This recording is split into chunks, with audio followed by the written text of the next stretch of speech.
Le mystère derrière la ressemblance à Dieu. Le mystère derrière notre ressemblance à Dieu. Mesdames et messieurs, bonjour à toutes et à tous et bienvenue sur un nouvel épisode. Nous allons recevoir le pasteur John Anasike dans un message intitulé « Le mystère derrière notre ressemblance à Dieu ». Nous ne pouvons pas continuer à rester dans les limites du salut. Dieu veut de nous que nous dépassions le stade du salut. Dieu veut que nous dépassions le stade du salut et que nous devenions comme lui. Qu'est-ce que Dieu veut que tu deviennes? Qu'est-ce que Dieu t'a appelé à devenir sur la terre? Dieu veut que nous le représentions sur terre. Il veut que nous soyons des dieux comme lui. Dieu veut que nous reflétions sa ressemblance sur terre. Donc, c'est notre devoir à nous en tant qu'enfants de Dieu. Ce sera notre devoir pour l'éternité. Génération en génération et de dispensation en dispensation. Dieu n'a jamais changé d'avis et il ne changera pas d'avis du jour au lendemain. Dieu veut que nous retournions à notre nature originelle. Dieu veut que nous retournions à sa ressemblance, car c'est la position qu'il nous a donnée en tant qu'enfants de Dieu. Rien ne devait vous empêcher d'atteindre ce but, même pas vos pasteurs. Et si nous ne retournons pas à notre position, à notre nature originelle, en tant qu'enfants de Dieu, le diable va continuer à régner. Il faut que vous sachiez que Satan sait exactement qui nous sommes. Voilà donc pourquoi il est important pour nous de retourner à notre nature originelle, nature que Dieu nous a conférée depuis la création. C'est-à-dire que nous sommes créés à sa ressemblance et nous devons exercer cette ressemblance à Dieu. Nous devons exercer cette autorité, cette personnalité sur la terre. Autrement, le diable va continuer à régner en maître. Le diable va continuer à mimer, ou à imiter de fausses ressemblances, l'influence qu'il a sur notre identité pour nous détruire. Vous savez, il y a un conflit d'identité. Il y a un conflit d'intérêts. Donc, le diable ou Satan, Satan désire notre position. La position que nous avons en Dieu, Satan désire cette position. Donc, Satan a pris une portion de notre identité pour travailler contre nous, pour détruire et pour nous manipuler de diverses façons. Et nous allons récupérer, ce qu'il nous a volé, ce qu'il nous a arraché. Nous allons récupérer ce qui nous a été volé. Et il faudra que nous ayons la révélation, de l'autorité de Dieu, de son autorité puissante qui se trouve en nous déjà dès la naissance.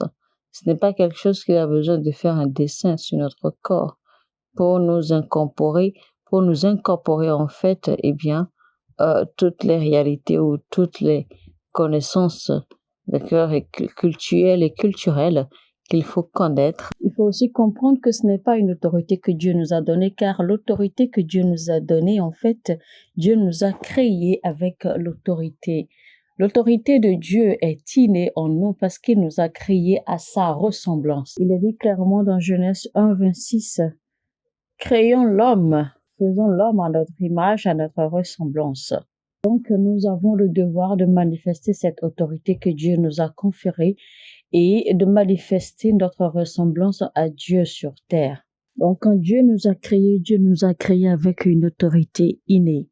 Donc, le diable nous a fait comprendre, de par ses actions, il nous a fait comprendre la position qu'un homme, une personne créée à l'image de Dieu, la position qu'elle occupe dans le règne de l'esprit, c'est-à-dire que la position que vous occupez en tant qu'enfant de Dieu dans le règne de l'esprit. Donc, le diable veut nous arracher cette position. Et le diable sait exactement où réside notre capacité.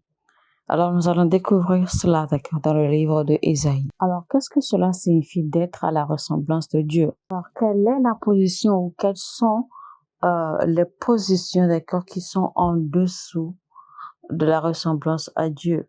Alors, Satan a pris une portion de notre identité pour nous confondre, pour nous détruire, pour travailler contre nous, pour nous manipuler, et ceci de différentes façons. Mais voici, nous devons maintenant retourner à cette position ou à cette dimension pour lui arracher ce qu'il nous a volé. L'homme est une autorité à la ressemblance de Dieu. Et tant que nous n'avons pas la compréhension de cette révélation, de cette dimension de l'autorité de Dieu, c'est-à-dire que nous devons comprendre que l'autorité que Dieu nous a donnée est une autorité innée. Ce n'est pas une autorité qu'il nous a donnée ou qu'il nous a conférée.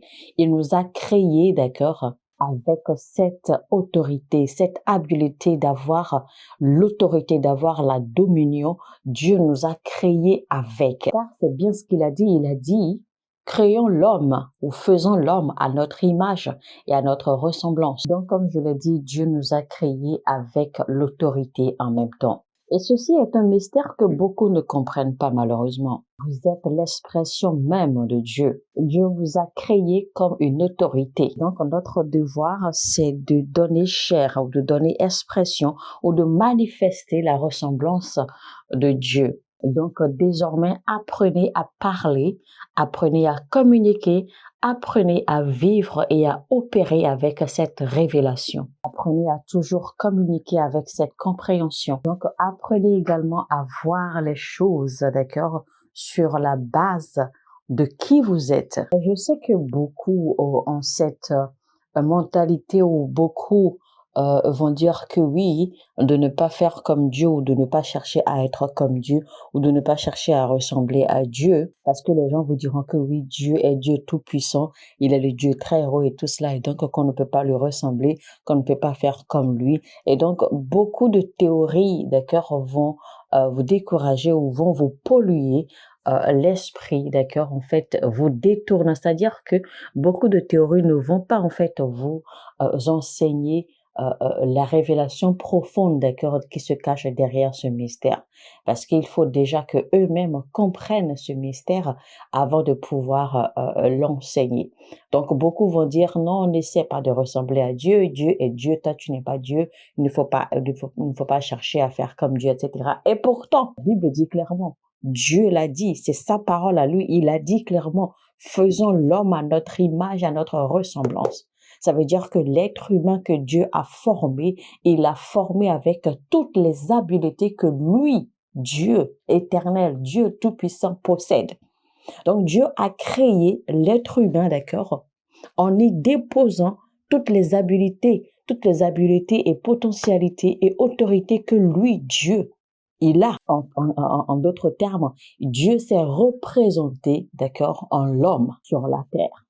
C'est pour cela qu'il a dit, faisons l'homme à notre image, à notre ressemblance. C'est pour cela qu'il nous a créés avec toute l'autorité que lui, il possède. Alors, pourquoi les gens vont dire que oui, il ne sait pas de faire comme Dieu, ou ne sait pas de ressembler à Dieu? C'est une fausse doctrine ou c'est une fausse théorie. Ou encore la façon de dire cela, en fait, est fausse.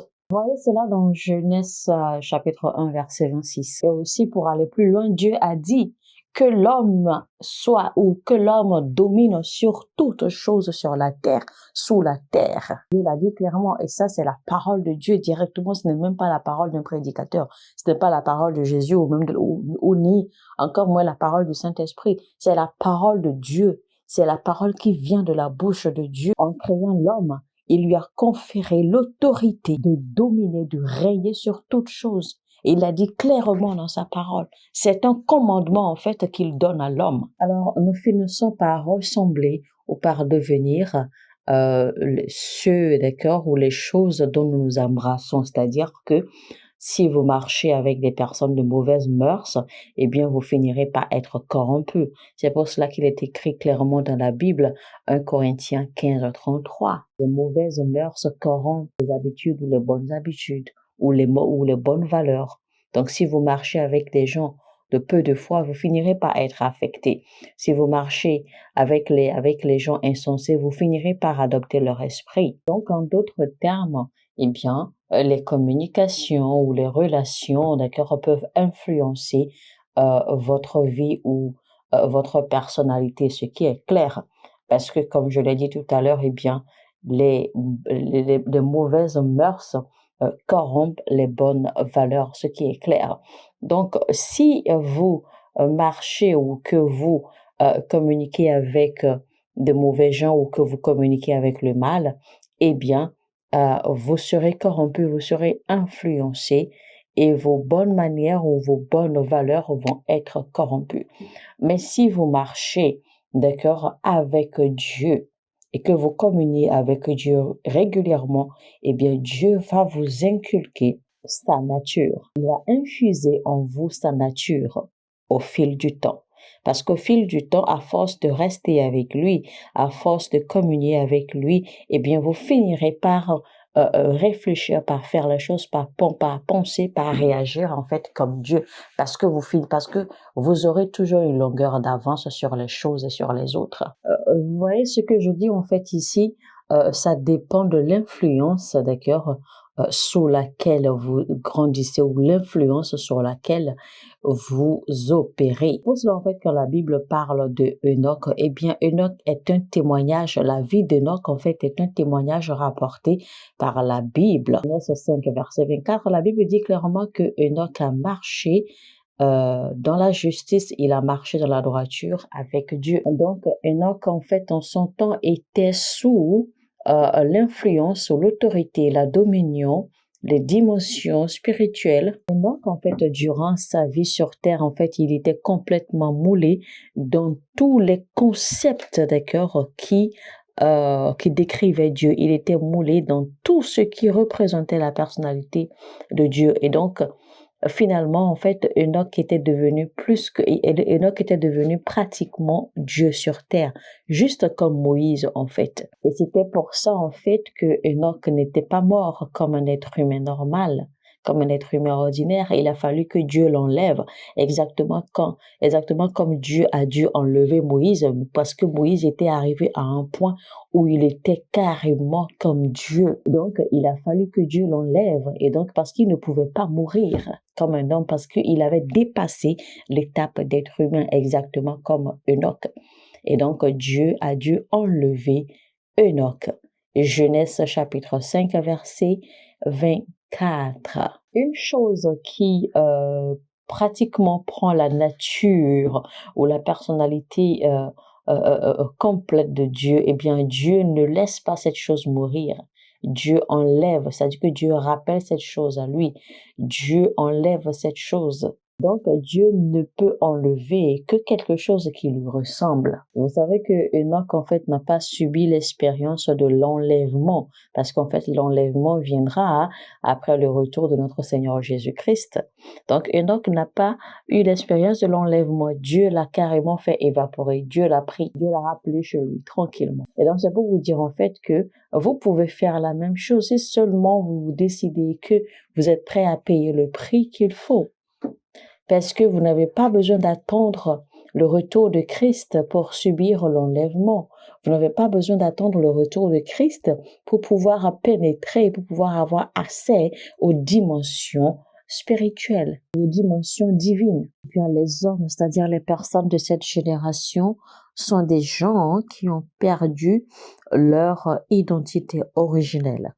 Ce sont des gens qui ont perdu leur position qui leur revenait normalement de droit. Alors je vais vous dire ceci, si tout ce que vous pensez ou tout ce que vous voyez, eh bien, ou alors que toute votre réflexion n'est que sur les choses qui vous entourent ou les choses immédiates, eh bien, vous n'êtes pas d'accord au bon endroit parce que vous n'avez plus la position originelle que Dieu nous a donnée, vous et moi. Donc, vous n'avez pas bien la personnalité de Dieu comme prévu. Peut-être que vous portez trop vos yeux, vous portez trop attention aux choses matérielles, aux choses physiques, aux choses quotidiennes qui n'ont pas vraiment de sens de la vie. Bien, c'est que vous n'êtes pas encore à ce niveau, vous n'êtes pas à la bonne position que Dieu vous a conférée comme autorité à la création. Vous savez, quand un homme devient une créature à la ressemblance parfaite de Dieu. Alors, mesdames et messieurs, c'était donc tout pour notre message, le mystère derrière notre ressemblance à Dieu, la première partie avec le pasteur John Anne-Siké. Alors, je vous retrouve très très rapidement dans la deuxième partie afin de découvrir ce que c'est que véritablement notre ressemblance à Dieu.